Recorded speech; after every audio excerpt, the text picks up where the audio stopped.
Hello and welcome to a special movie episode of A Muggle's Perspective. I'm your host, Rogge. I'm joined by Braden. Hello. Hey, Braden. How's it going? It's good. This is a little different because we're recording in the same room. You'll also note other people in very adjacent rooms are our wives, Hannah and Rachel. And that's some cooking spray, if you heard that. This honestly just straight up might not work in terms of background noise.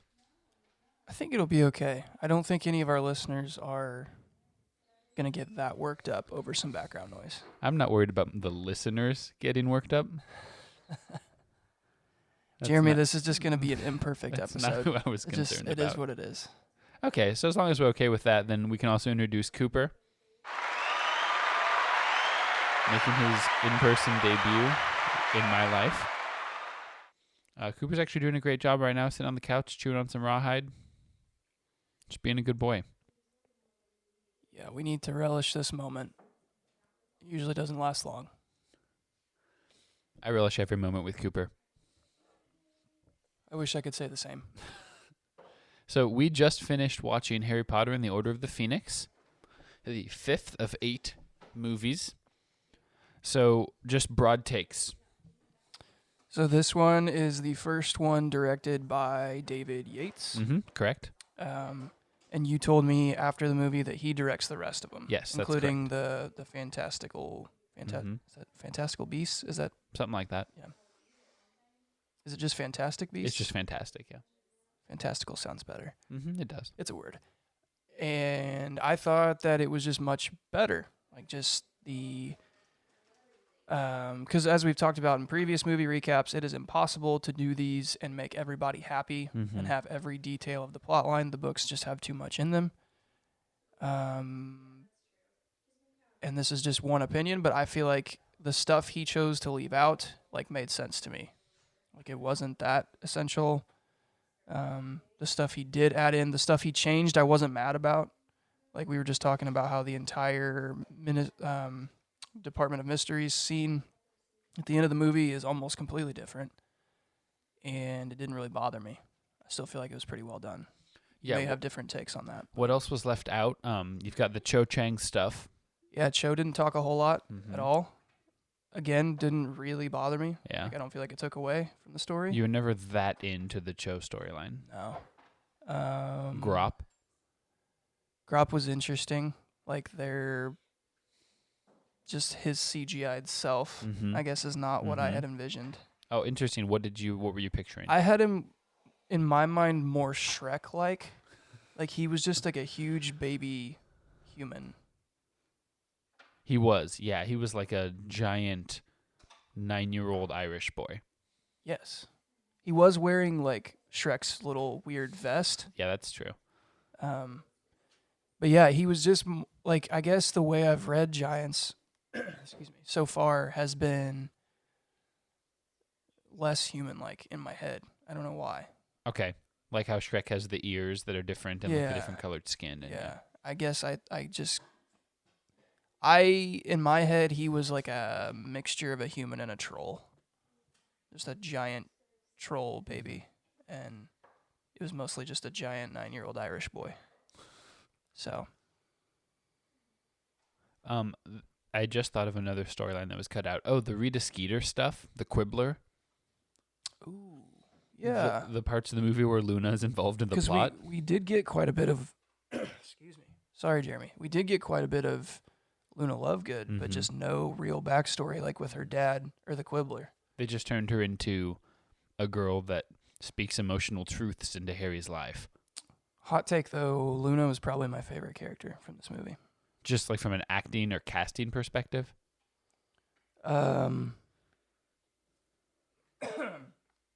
Yes.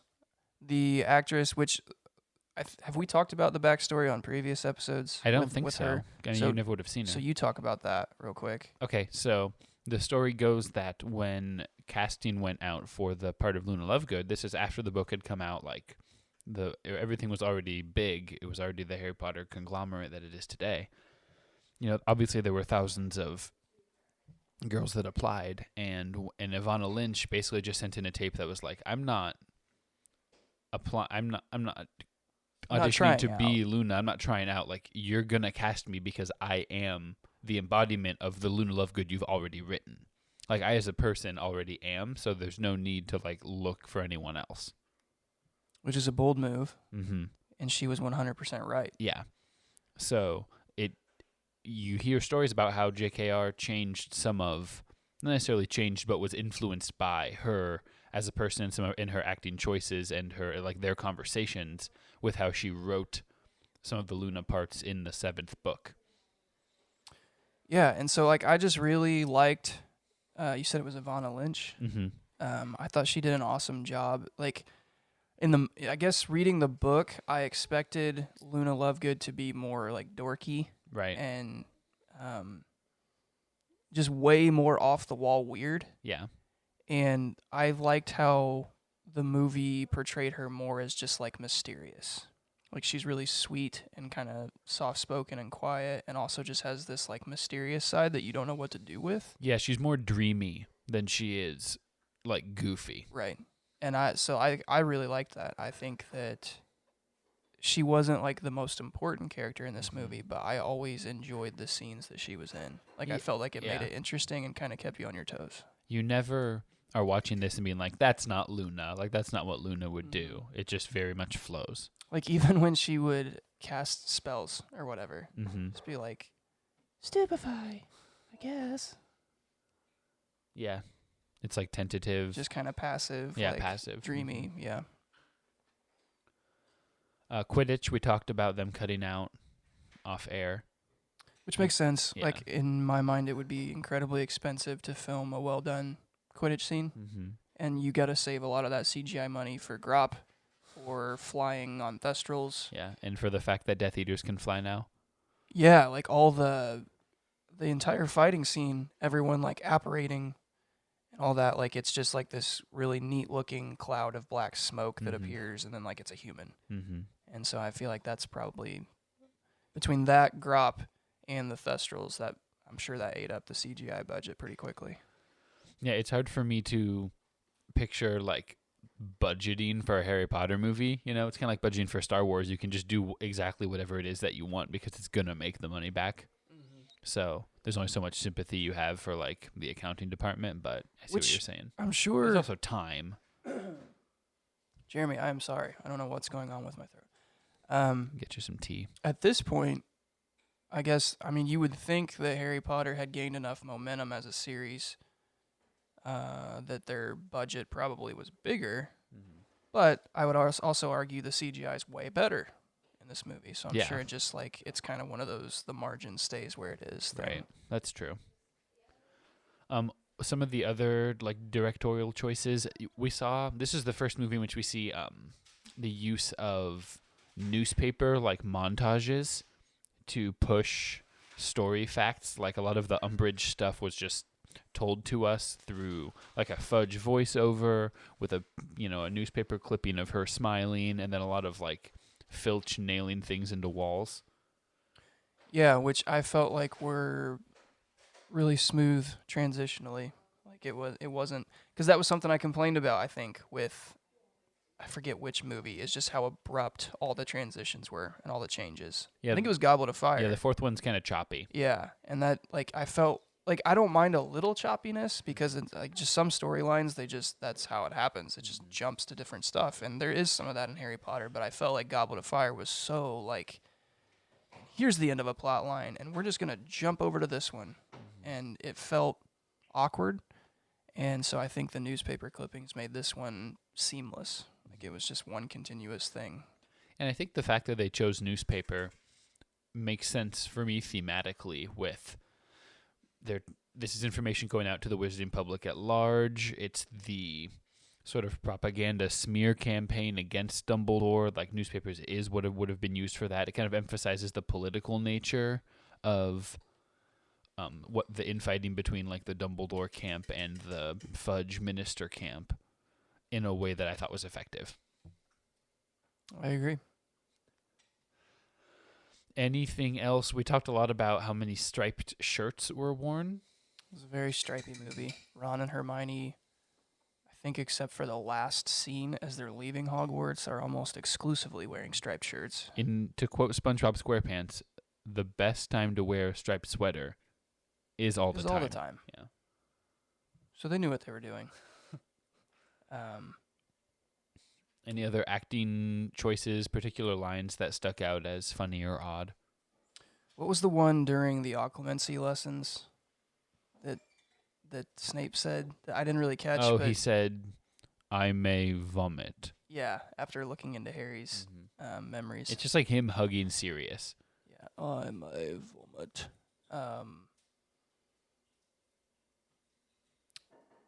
Emma Watson still really working those eyebrows all movie. Yeah, Rogge jokingly said before the movie, we could easily make a drinking game out of you have to take a drink every time Emma Watson raises her eyebrows. And after watching this movie, you would just destroy your liver. Yeah. You would just die. A little peek behind the curtain. We watched this movie in 2 different parts. We started watching last night, and it was like 11:45. Where 2/3 of the way through, Braden starts nodding off, and Rachel said, "Braden, what time did you wake up this morning?" And he goes, 5:45. And then we said, "Hannah, what time did you get up this morning?" And was it 4:30? 4:45? 4:45. She has to leave the house usually by 5:30 to be at the hospital by 6. We're like, guys, we can just finish this in the morning. Yeah, so we did that. And I was like, it's okay. I've got ice cream now. I'm awake. Yeah, because this podcast would have been generally worthless had I tried to record post. But we would have gotten some like punch drunk sleepiness in a way that goes along with the concept of a drinking game. That I thought it would have been at least fun, a little fun. It would have been comical. Yeah, some comedy. We try to stay away from the comedic on this podcast. So that's why we brought you the more serious iteration here in the cold, sober light of morning.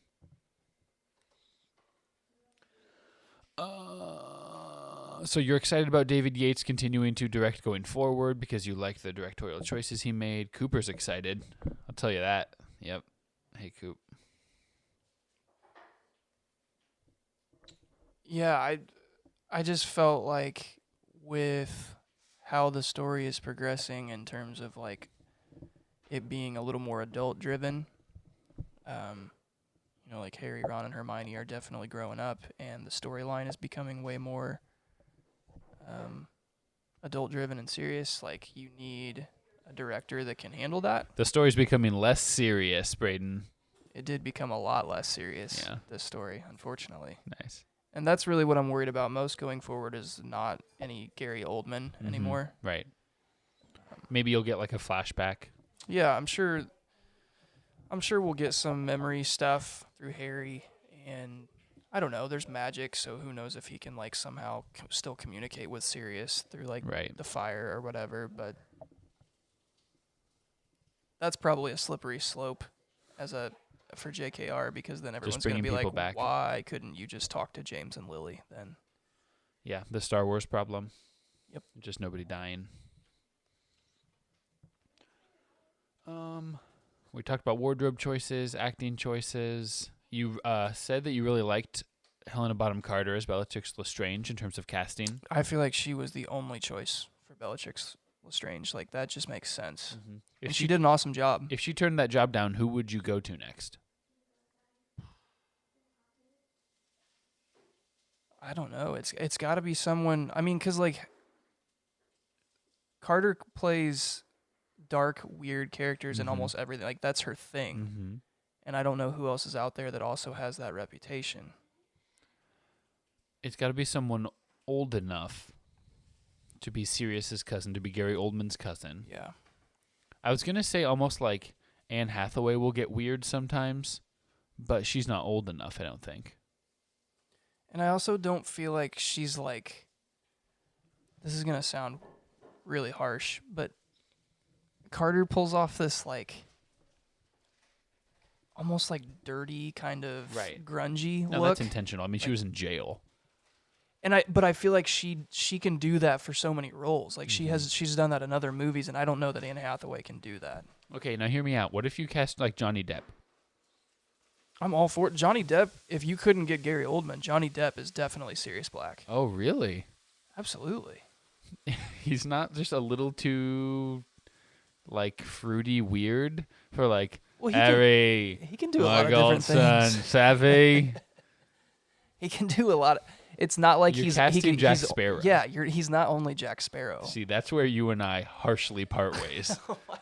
Have you seen what's the very first movie he did where he's like the son of that really fat woman?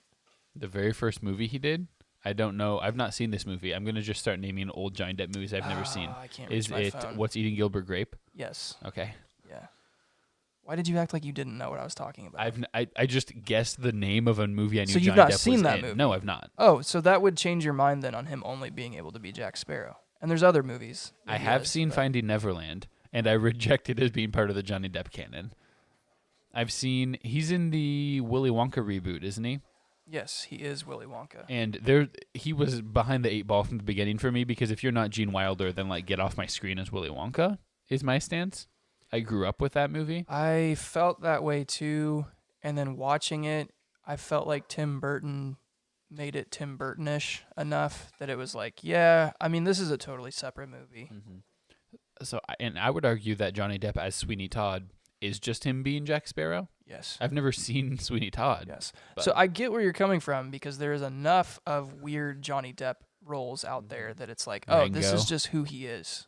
Lone Ranger, But I'm saying I think he was. Murder on the Orient Express.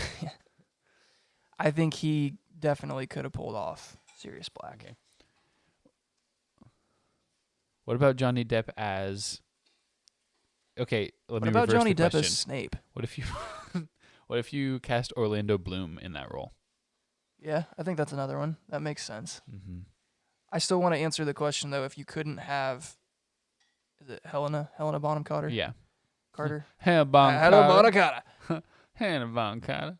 If you couldn't have her, who would you? What about like a Kate Blanchett? I guess you can't do the dirty vibe. Scarlett Johansson can play anything. She probably could have done all right.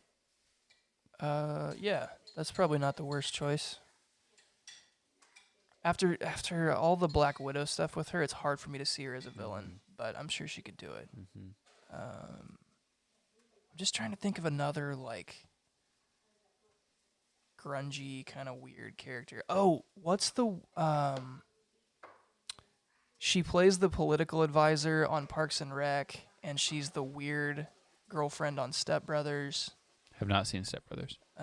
Okay, well, you've seen Parks and Rec, and I have. the girl that's like really flighty and advises Ben Like on his campaign. in the late seasons. Mm-hmm.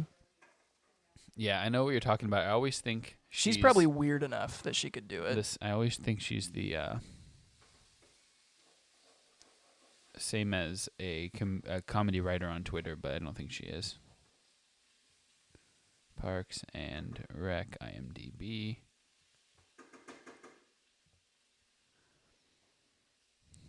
Full cast and crew. This is going to take too long. I don't remember her name, but What about other Parks and Rec actresses? Rashida Jones. no, could not be Bellatrix Lestrange. That doesn't make sense at all. Amy Poehler. It'd be hard to take Amy Poehler serious.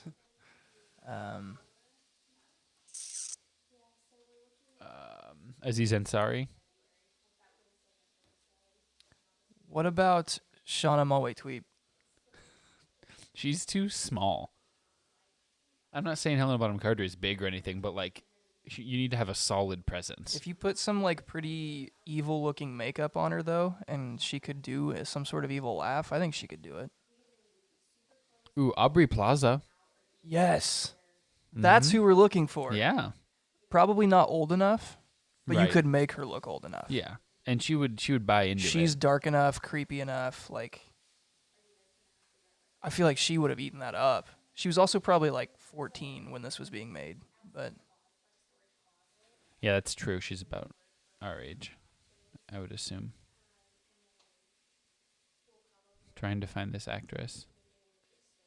Oh, that's Shauna Malwae-Tweep. Tom's wife, Lucy. No, girlfriend. Tom's girlfriend. Catherine Hahn. Jennifer Barkley is the name of the character you were thinking of. Mm-hmm. What about Amy Adams? No, Amy Adams. Emma Stone? I know you love Emma Stone. Oddly enough, Emma Stone might have been able to do that. I don't know. Which one is Emma Stone? She's Scarlet Letter. Oh, okay. What's her other? She's in The Help. She's She really just good in The looks. Help. She looks like Anne Hathaway to me. Her What? face. Am I thinking of? I don't see that. You just don't think she looks like Anne Hathaway? I don't think so. Hannah, come here. Rachel, come here. Do you guys think Emma Stone looks like Anne Hathaway? What? Emma Stone, the actress. Do you know who that is? Yeah. Do you know who that is? Do you think she looks like Anne Hathaway? No. Even based on these pictures that I have? When I just Googled Emma Stone? Those are like pretty stark differences. No. I think you're I reaching. mean, I understand that her hair color is different. You don't think in that picture? Like the eye and face shape? It's just her makeup. It's just her makeup. Okay. This is different. So the discussion, Rachel, is if you couldn't have Helena Bonham Carter as Bellatrix Lestrange, who else could do it? We kind of both feel like Aubrey Plaza makes sense, but she would have She's been way like too young. 14 at this point. Too young. I think. This was a joke. They were jokes. I mean, I already mentioned that Anne Hathaway was too young. It's got to be someone like, my thing is he's been throwing out good actresses, and I've been like, I don't think she can pull off like the dirty, grungy, evil look like Helena Bonham Carter. Yeah. The only other person we've been able to come up with that definitely could be like grungy and evil is Aubrey Plaza, but also would have been a child. She's April on Parks and Rec. Probably. It's all too loud, though. But yeah, she's also too young. The whole cooking process is too loud, so what are you going to do? No, it's fine. This is a special breakfast edition of. I really Order wish the you Phoenix. guys could smell what's happening during this podcast because it's. I don't know what that is. It must be sausage. Yeah. I'm enjoying So it. Jeremy, I realize this is going to be annoying, but I'm also not Just sorry. don't edit it. Yeah, like it's special breakfast edition. Mm-hmm. If you, the listener, are upset about the breakfast sounds happening, then howl in and let us know. And that's how we'll prove whether or not this episode had to be edited. If you have strong thoughts on who else could have played Helena Bonham Carter, or whether or not Jack Sparrow is the only role that Johnny Depp should be allowed to play, let us know. I'd like to hear thoughts on that. 978 Potter 0. 978 768 8370. 8370. 978 768 8370. Howl in. Follow us on Facebook, Instagram, Twitch, Bumble, LinkedIn. Get us jobs. Both of us are interested in jobs. So follow us on LinkedIn. If you, and I'm being dead serious. If you have like a work from home job, something on the internet, email us. Yeah. Hit me up with that link. I'll send you a resume. Yep. We'll get you taken care of. Pretty interested in that as well. Any jobs in the West Lafayette or Greencastle areas, preferably Greencastle? In Greenwood. Indianapolis, Greenwood. Greencastle isn't terribly far away from Greenwood. You've worked in it's Greencastle before, about though. an hour and 20 PTSD. minutes. From Greenwood? Yeah. It's not close to anything. It's far enough south that I thought you would just have to be going west You're at least an hour and 20 minutes from anything good. when you're in Greencastle. Yeah. You're not from Crawfordsville. Like yeah, so Crawfordsville makes like your 30 40 minutes from Lafayette and an hour from Indy, so it's kind of like that works. Get us a job. Let us know what you think about Harry Potter and the Order of the Phoenix, where it falls in the pantheon of the first 5 movies. No spoilers. What you think of the casting and directorial choices. So Braden would say 2 thumbs up. Yes. Liked Order of the Phoenix. I liked Order of the Phoenix. Thought it was well done. Thought the music was good. The acting was good. Stayed awake for the whole thing. Stayed awake for the whole thing. Watched it in one take. This is right afterwards. One thing I wanted to mention, kind of weird timing now, but like Harry is a lot more kempt in this movie. His hair is like styled most of the movie. Yes, a lot more haircuts have occurred. Yeah, like from last movie to this movie. Like Ron's hair looks better. Mhm. Hermione's hair looks better. Hermione's whole outfit and vibe is maybe my favorite of the series. Really? I like the gray the sweater short with the different polos? stripes. Yeah. No, the short polos I associate more with the third movie for some reason. I like that sweater that she wears for the last like quarter of the movie. Sport coat Harry as they're leaving Hogwarts. Probably Oh, yeah. the best dressed That's Harry we've fly. seen. Mm-hmm. I don't understand why they're wearing so many layers in June. Neville is just layered up and down the coast, but Yeah, that's another thing I it's a learned discussion for another pod. during this movie is at one point I think Neville's looking into the mirror talking about Bellatrix As one does. torturing his parents, and Rogge just kind of leans over to Rachel and is like, I think he was still wearing the fat suit at this point. And I just look at him like, what? And apparently, the actor that plays Neville, which I don't know his name, His name's Matt Lewis. Matt Lewis, is evidently very hunky, super just handsome, Yeah. generally agreed upon attractive man, Yeah. and literally too attractive for the role of Neville. Yeah. So they like make him wear a fat suit. They And kind of buck like teeth. buck teeth. You said they do things like with his face, Yeah, like the I makeup think and part stuff. of the fat to- suit is like on his face. Yeah. And he showed me pictures of the guy like now, and yeah, I mean that makes sense. It's a good looking guy. Yeah. Should have had him play Harry. Yeah, it was just kind of. It's just funny then, like how the casting went, because Hermione's supposed to be more dorky looking, Yeah. and so they've kind Unsuccessful. of yeah, and then Neville, like, why didn't you just pick someone more dorky looking then? I think Ron's pretty successful. He stays tall and redheaded. Ron makes sense. Fred and George make sense. Did you know Fred and George aren't natural redheads in the movie? Yeah, didn't you say The they're Phelps like twins. blonde? Yeah. Yeah. They are the most identical looking twins I think I've ever seen. And their voices sound the same. Yeah, there's just nothing Never. different. Moral fiber. Yeah, we'll take orange juice, Rachel. That's fine. We're having pancakes though, right? So there's gonna be some milk involved too. Yeah. Both orange juice and milk. Just mix them up in the same glass. We'll have some orange juice milk. I think I'll vomit. Thank you guys for listening. This has been a short episode of Muggle's Perspective. Stay tuned later today, which is a meaningless distinction for you, for the second Half-Blood Prince episode. This is going to occur at just a different point in the timeline, so there's no point. But Yeah. we're going to record again later today. So see you soon. See ya.